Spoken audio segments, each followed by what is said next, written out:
অনেকেই স্কুটার নিয়ে যান কিন্তু খুলতে পারেন না বা সেটআপ করতে পারেন না, তাদের জন্য আজকের এই ভিডিওটি। যারা না পারেন তাদের জন্য প্রথমেই আপনি স্কুটারটা নেবেন, নেওয়ার পর হচ্ছে আপনার এখান থেকে কুইক রিলিজ দেওয়া আছে, এটা লুজ করবেন।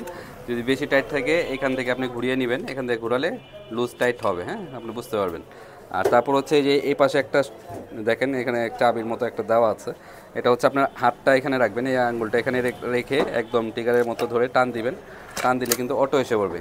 আসার পর হচ্ছে আপনার এটাকে ঘুরিয়ে একটু টাইট করে দিবেন, টাইট যতটুকু টাইট হয়, টাইট হওয়ার পর আপনার এই যে এগুলো খুলতে পারবেন। এটা হচ্ছে আপনার টান দিয়ে ছুটায় নেবেন, এ পাশেরটাও ছুটাবেন। আর এখানে দেখেন গার্ড দেওয়া আছে, এই যে এখানে বটমের মতো দেওয়া আছে, এটা ঢুকানোর পর জাস্ট এই বরাবর এনে দিলে আইতেছে না,